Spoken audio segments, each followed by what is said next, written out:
Voces de Bocho. Dolor. Su cuerpo estaba lleno de dolor e incomodidad. El reducido espacio y el embarazo de 8 meses le provocaban esa cantidad de dolor. No podía moverse, no podía hablar, ni hacer el mínimo ruido. Cuando escuchó los primeros disparos, se asustó, al igual que todos los que estaban en la cocina, alejados un poco de la fiesta que se llevaba a cabo en el salón. Las molestias típicas del embarazo la habían orillado a irse ahí, buscando un poco de paz y tranquilidad. Ella no se asomó para ver qué sucedía cuando los sicarios llegaron. Prefirió agacharse y meterse en el primer escondite que encontró. No recordaba cómo había entrado en ese pequeño espacio debajo del fregadero, entre los pocos productos de limpieza que tenían y la tubería. El ruido, violencia y caos se escucharon por varios minutos más. Luego, silencio. Brevemente para ser reemplazado por voces que a ella le parecían murmullos. 2 hombres, tal vez más, hablando entre ellos. Mambrú se fue a la guerra, qué dolor, qué pena. Mambrú se fue a la guerra, no sé cuándo vendrá. ¿Por qué lo mandaron a Irak? ¿Qué jalada es esa pinche mamón?, dijo uno de los sicarios y soltó una risotada que retumbó en el lugar. Sepa, se me acaba de ocurrir, contestó el otro. Después, silencio de nuevo. Fue ahí cuando sintió la primera punzada de dolor en el vientre. Eso provocó más miedo y aceleró todo el proceso. Cuando pasó 1 minuto sin que escuchara ningún otro ruido, se atrevió a abrir la puerta. Se encontró con un lugar ardiendo y lleno de humo. El calor le pegó en el rostro, obligándola a levantar las manos para protegerse. Quiso dirigirse hacia la salida principal, pero el fuego se lo impidió. Los ojos le lloraban y le costaba trabajo respirar. En algún rincón de su memoria, el dato de estar al ras del piso en este tipo de situaciones, además de usar una toalla mojada, salió para salvarle la vida.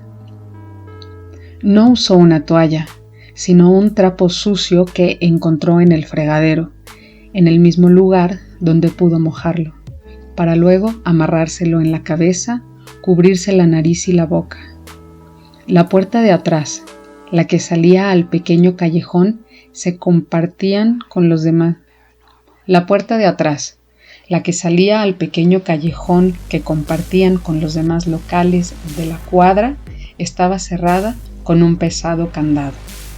Mientras buscaba desesperadamente algo con que golpearlo para poder salir de ese infierno, le vino la primera contracción. Las piernas se le mojaron por el líquido amniótico que salía de su vientre. Encontró un extinguidor que poco serviría para apagar el incendio porque estaba vacío, pero lo usó para golpear el candado una y otra vez. Con cada golpe perdía fuerza y las contracciones aumentaban la suya. Continuó así por un par de largos minutos. Dejó caer el extinguidor y se apoyó en él para recuperar el aliento. Una nueva punzada llegó. El dolor era insoportable. Tuvo que detener cualquier movimiento, cualquier intento de poder salir de ahí con vida por otro par de largos minutos. El fuego ganaba terreno rápidamente y sin misericordia. No tuvo más opción que volver a golpear el candado, salvar su vida, haciendo un enorme esfuerzo, soportando el dolor que provocaba que lagrimones rodaran por su rostro, levantó el extinguidor una vez más. Empezó a golpear deteniéndose de tanto en tanto por una nueva contracción. Los golpes ya no tenían fuerza, pero logró su propósito. Finalmente el candado cayó al piso y la puerta se abrió. Al salir se dejó caer de rodillas contra el duro concreto, tomando una bocanada de aire fresco, sintiendo cómo todo adquiría sentido de nuevo. Se escuchaba mucho ruido en los alrededores. Los bomberos habían llegado, estaban concentrados en apagar el fuego por la puerta principal. No había nadie en el callejón. Se levantó como pudo y poniéndose las manos sobre el vientre, empezó a caminar hasta la salida, recargándose en la pared, doblándose sobre sí misma cada que llegaba esa carga de dolor llamada contracción. La gente que se había reunido para ver el espectáculo no le prestó mayor atención cuando salió del callejón trastabillando en un rictus de absoluto dolor. Casi cae de nueva cuenta, pero logró apoyarse en un carro. Estuvo ahí hasta que alguien anónimo les chifló a los bomberos para avisar que necesitaba ayuda. Perdió el conocimiento cuando estaba subiendo en camilla a la ambulancia. El ruido de la regadera era incesante y se combinaba con el ruido de la televisión encendida, que hasta hacía unos momentos había estado sintonizada en un canal de pornografía, típico del motel de paso donde se encontraban. Ahora estaba en un canal local donde decían las noticias del momento.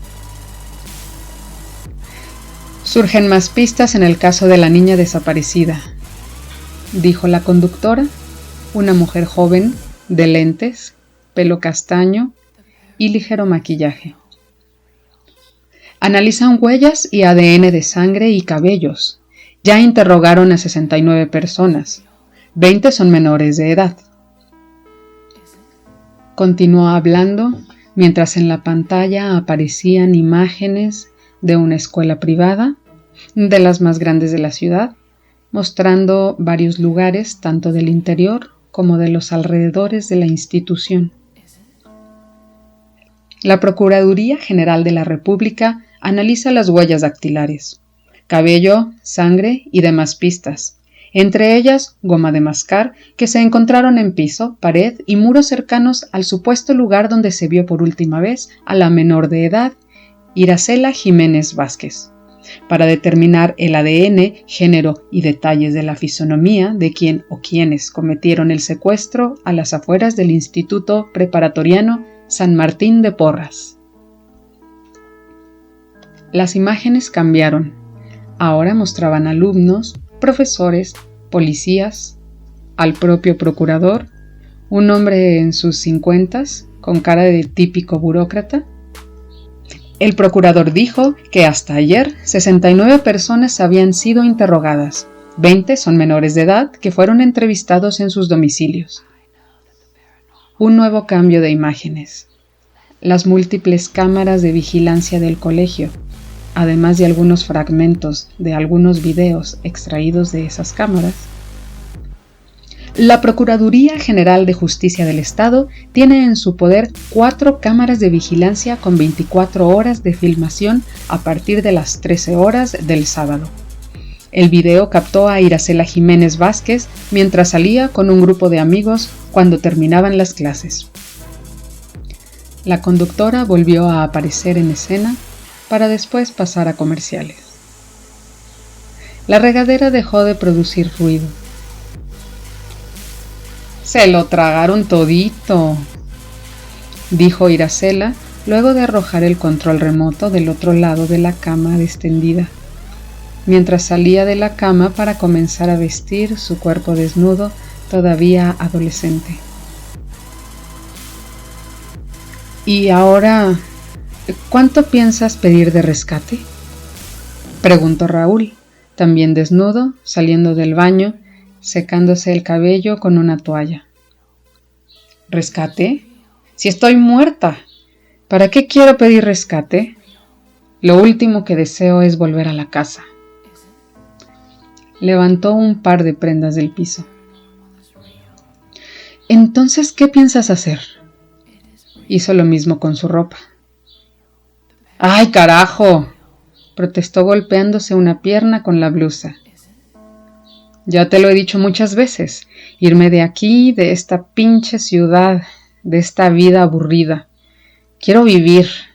Ya estoy hasta la madre de tanta mediocridad. Agitó las manos con efusividad, apresurándose a vestirse completamente. Pero, no sé, esto ya no me está gustando. Dudó unos segundos. Yo accedí a toda esta farsa para estar contigo, tú lo sabes, pero yo no puedo irme así nada más. Aquí tengo mi trabajo, mi casa, mi esposa, mi vida. Guardó silencio unos instantes. Además, yo tengo que estar ahí. Seguramente me van a interrogar y no puedo desaparecer así porque sí. Pues, mi amor, se acercó a él para besarlo apasionadamente. Raúl dejó caer la toalla, dejando ver su miembro semierecto. Lo siento mucho, pero es algo inevitable. Contigo o sin ti, lo voy a hacer. Y ahora mismo no hay tiempo que perder. Tomó la mochila del pequeño tocador que estaba junto a la puerta del baño. Ese mismo mueble, por su mala ubicación, ya tenía en su haber un par de dedos meñiques del pie fracturados y muchos moretones en rodillas, de despistados que no lo habían visto por andar caminando a oscuras, generalmente desnudos. Iracela se colgó la mochila sobre el hombro. Entonces, ¿esto es un adiós?, preguntó Raúl. Digamos que es un hasta quién sabe cuándo. Se volvieron a besar, mientras que él la abrazaba y ella le masajeaba el miembro endurecido. Se separó de él para emprender el camino hacia la puerta, pero fue detenida por Raúl, quien la sujetaba de la muñeca. ¿Estás segura de todo esto?, lo dijo temblándole la voz. La idea de no volver a verla hacía que le doliera el pecho. Completamente, dijo con absoluta verdad. ¿Me llamarás?, preguntó en tono suplicante. Claro, mintió. Dio un leve jalón para liberarse de la mano, que no la dejaba irse, y sin voltear atrás, salió de la habitación.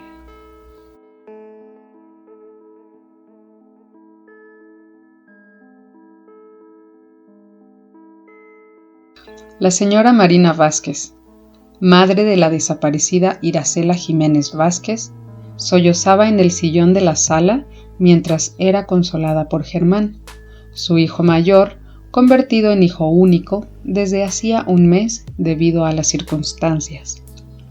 Hernán Jiménez, esposo y padre, se paseaba nerviosamente de un lado al otro de la habitación. Ya lleva un mes desaparecida. La policía no nos dice nada. La prensa la ha matado como 3 o 4 veces, pero son puras pendejadas, decía Hernán mientras caminaba. ¡Hernán!, protestó Marina desde el sillón.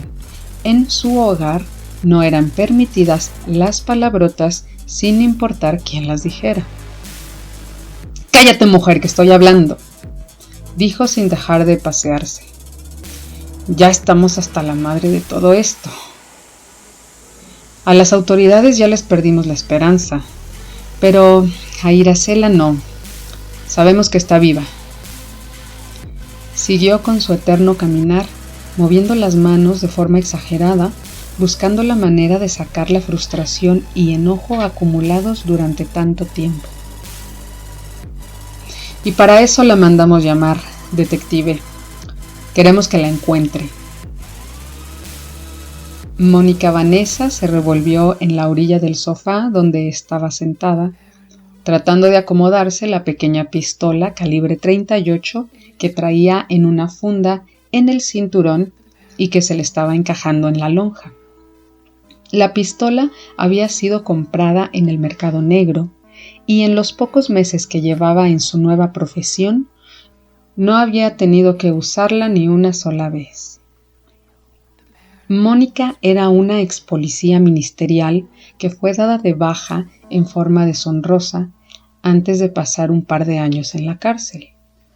Todo debido a un fraude orquestado por sus superiores y en el cual ella no había participado más que como chivo expiatorio, y que ahora, ya libre, se había convertido en detective privada mientras intentaba recomponer su vida.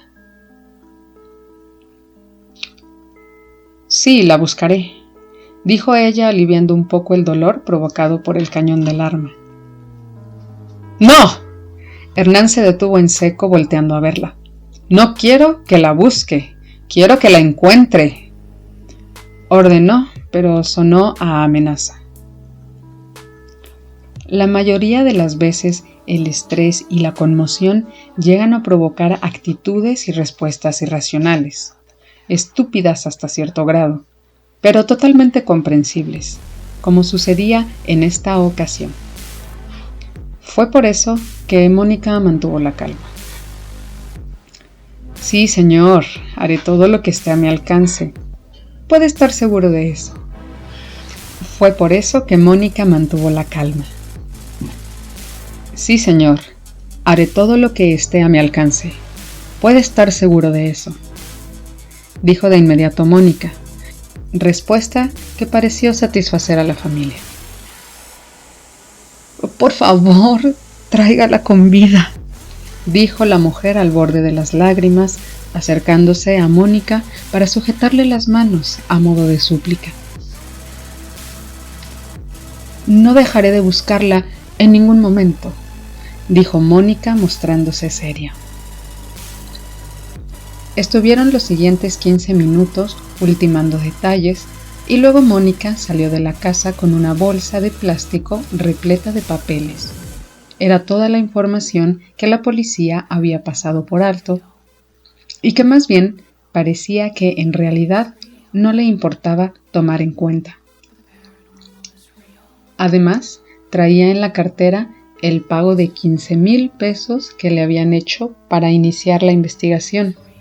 Pago hecho con billetes nuevecitos de 1,000 pesos. Antes de que saliera por el portón de la cochera, Hernán la alcanzó. Sabe, yo soy más realista que mi esposa. Yo solo quiero saber qué ha pasado con ella. El dinero no importa. Se lo pido, por favor. Señor, tenga por seguro que investigaré hasta las últimas consecuencias. Se lo agradezco. Hernán extendió la mano para estrechársela. Al caminar calle abajo, hacia donde había dejado su automóvil, vio estacionado en el lado contrario de la calle, frente a la casa, un auto que le resultó demasiado familiar. Dentro estaban un par de pasajeros y reconoció de inmediato la prematura calva del hombre que estaba sentado del lado del copiloto, quien tenía como chofer a algún novato, abusando como siempre de su antigüedad y grado superior. Un par de metros antes de que llegara al auto, cruzaron miradas a través del espejo retrovisor. ¿Qué pasa, Pinchel Martínez?, preguntó Mónica y se inclinó para apoyarse a la puerta del carro. Nada, Mónica, ¿qué haces aquí?, dijo Martínez sin siquiera voltear a verla, con la vista siempre al frente, ocultándose detrás de unos lentes oscuros de 20 pesos comprados seguramente en un mercado sobre ruedas. Aquí chambeando, ya sabes, esa maldita costumbre de tragar 3 veces al día, respondió sonriendo, tratando de bromear. Está bien, contestó Martínez secamente, haciendo que Mónica perdiera la sonrisa de inmediato. Oye, aprovechándome de tu amabilidad y disposición, ¿no sabes quién está a cargo de la investigación? Ya sabes a cuál me refiero, preguntó agachándose, apoyando los brazos en la portezuela del carro. Sí, soy yo, continuó con la misma actitud. Hazte, güey, árbitro, déjate de cosas y ya dime. Mónica sabía que a pesar de su grado y antigüedad, no dejaba de ser el gato de los demás, y hacía las chambas que nadie quería hacer, como en este caso que estaba perdiendo el tiempo vigilando una casa que no necesitaba ser vigilada. Es Martínez, respondió de mala gana, viendo al frente, evitando mirarla a ella. ¡El Eulalio! Otro cabrón. ¿Ya ves qué te costaba? Se levantó, lista para irse. Oye, pues nomás una pregunta. ¿Por qué estás viendo para el frente si la chingada casa está del otro lado? Se alejó sin esperar respuesta. Pendeja, alcanzó a escuchar de voz de Martínez. Lo más seguro, pensaba, era que ya le estuviera contando el chisme al novato, si es que no lo conocía ya.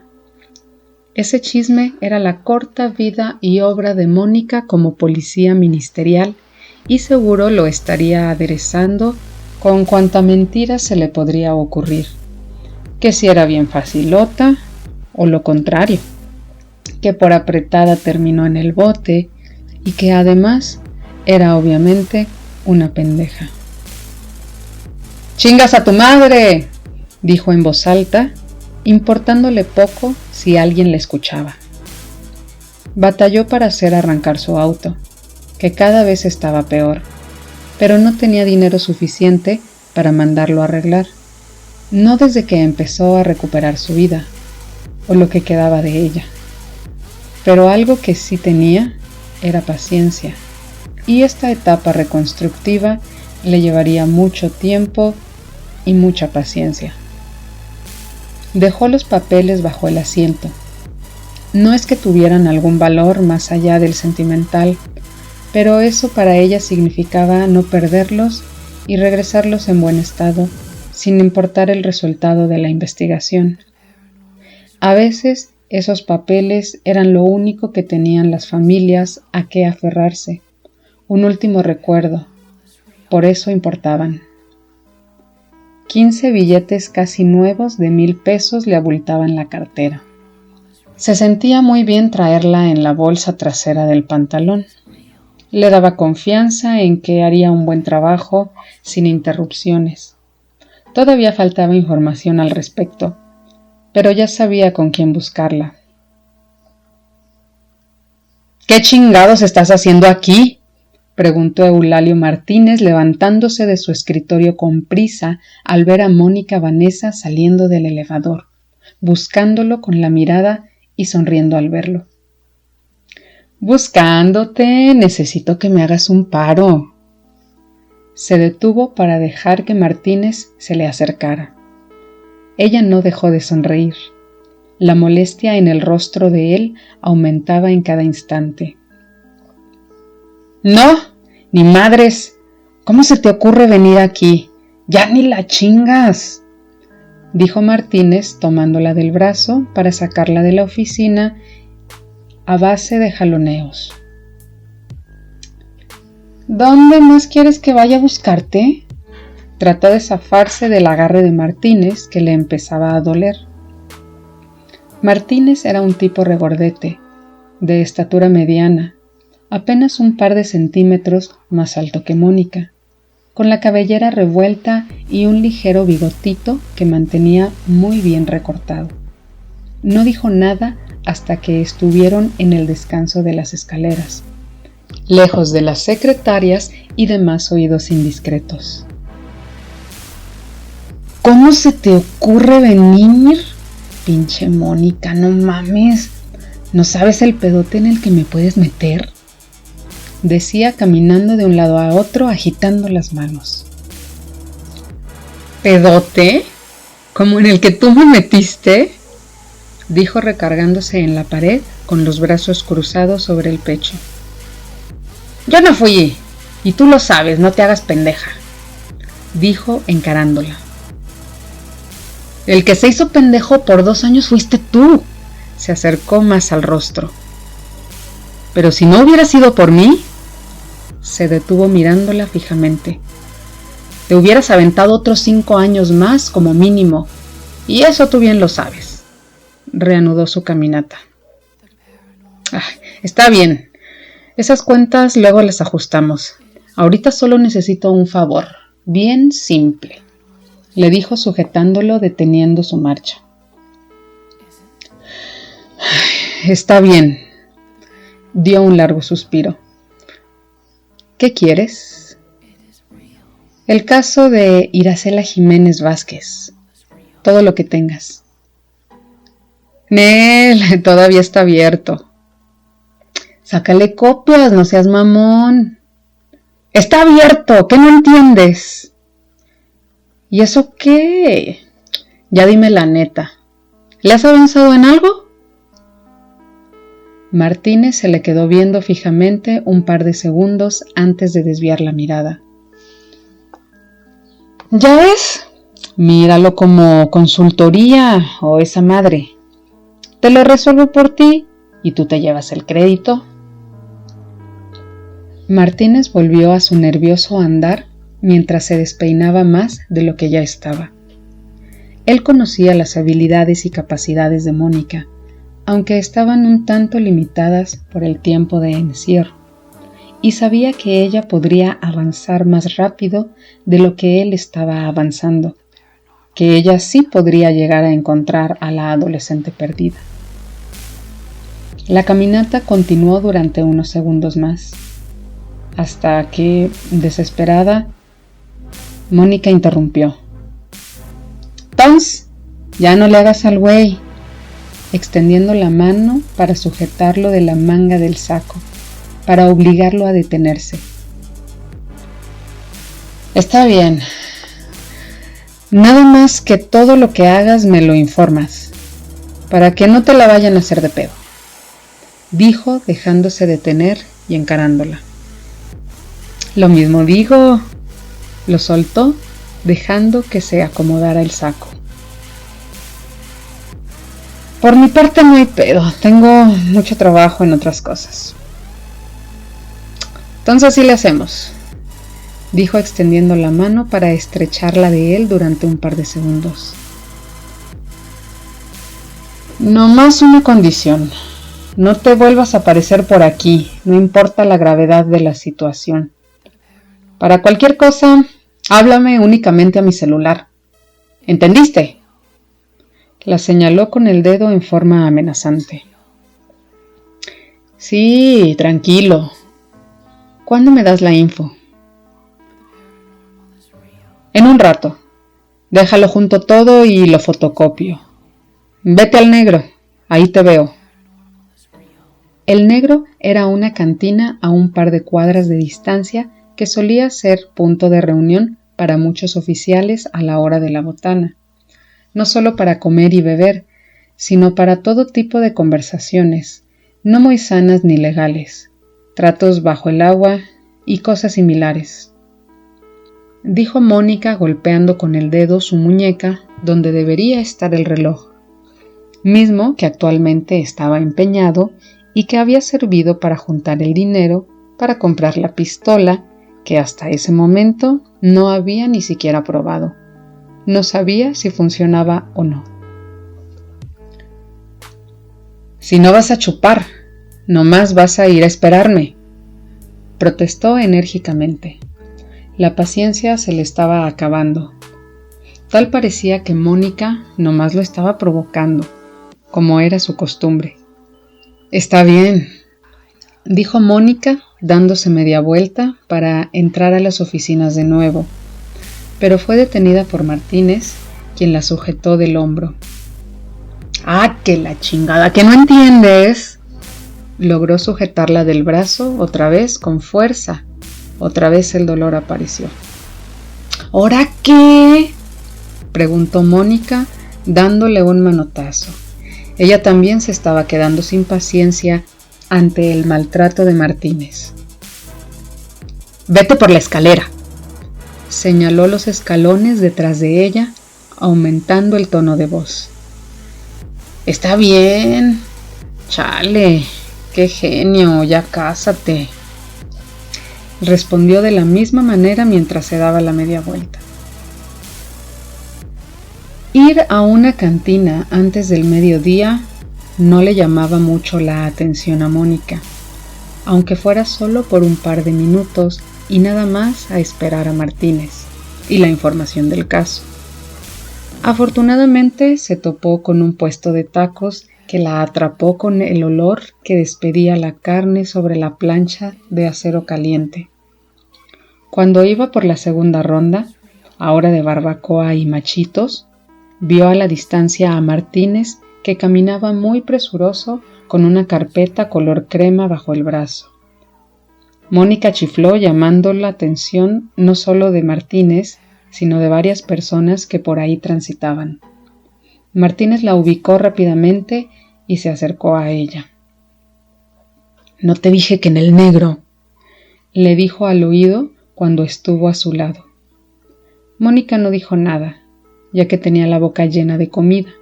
Solo después de haber tomado un trago de refresco contestó: «Ya cálmate, pues ¿cuál es el problema?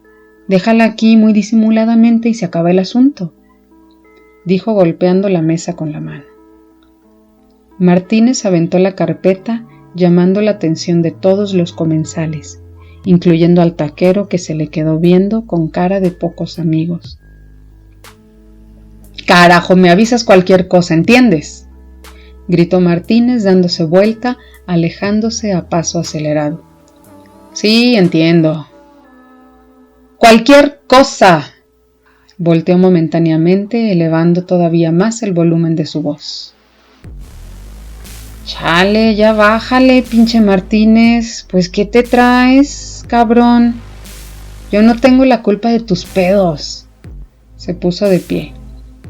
Martínez se detuvo en seco, hundió la cabeza entre los hombros y apretó los puños a punto de explotar.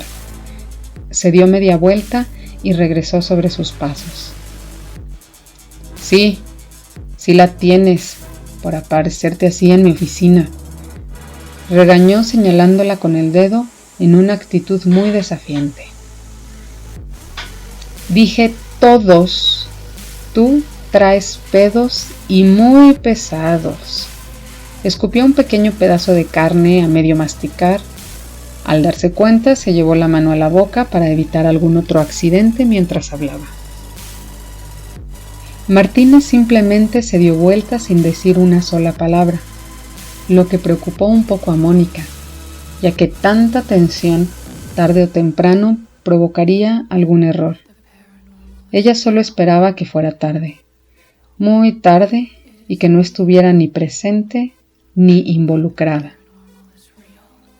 Tardó un poco más de 20 minutos en irse del puesto después de que Martínez se hubiera presentado y arrojado la carpeta. Fue algo difícil convencer al taquero de aceptar el pago y conseguir el cambio para el billete nuevo de tan alta denominación.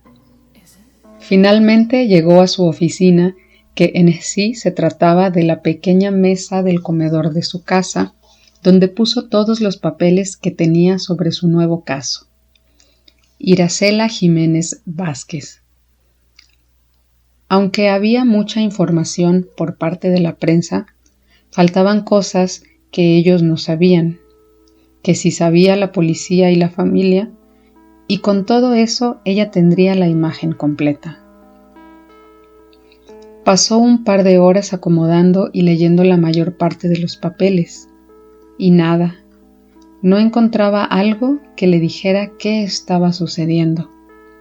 Iracela era una niña bien, de apenas 15 años. Su papá era empresario, no exitoso. Incluso actualmente estaba teniendo problemas serios con el seguro social por falta de pagos. Se había estado jineteando el dinero desde hacía un par de años, un dinero que no era de él, y ese hecho no lo hacía material para un secuestro, o al menos eso pensó Mónica. La mamá, ama de casa, amante de las obras de caridad, regalaba el dinero de su marido, el mismo que debía. Hasta cierto punto todo parecía normal, común. De niña, en la primaria, por lo que reflejaban sus calificaciones, Iracela fue una alumna sobresaliente, con promedio de 9.75 en su último año. No hubo mucho cambio en la secundaria, bajó el promedio, pero solo medio punto, cosa que no llamaba demasiado la atención. Pero ahora que acababa de terminar el primer año de preparatoria, todo se había ido en picada. De un par de dieces al principio, terminó el año con materias que rondaban los 5 y el 0 absoluto. Mónica, recordando su propia experiencia, lo achacó a la pubertad, a la típica actitud rebelde y desinteresada ante la vida. ¿Sería un truco este asunto de su desaparición? ¿Lo habrá planeado para fugarse de casa? Desechó la idea de inmediato. No creyó posible tal opción. Era demasiado descabellada. Algo llamó su atención. A pesar de que todo el año lo había tirado a la basura, terminó con promedio de 8 una sola materia. Ética. La misma materia que marcaba el principio del caos, con un par de malas calificaciones que luego se expandiría hasta abarcar todas las materias que cursaba en esos momentos. Era un profesor barco, seguramente, pero le gustaría comprobarlo viendo las calificaciones de los demás. Apuntó el nombre del profesor en una hoja en blanco, a un costado del nombre de Iracela y los demás miembros de la familia. Aunque Mónica había sido policía, muchas de las cosas que estaba haciendo en su trabajo actual eran nuevas para ella, y las creaba conforme las iba necesitando.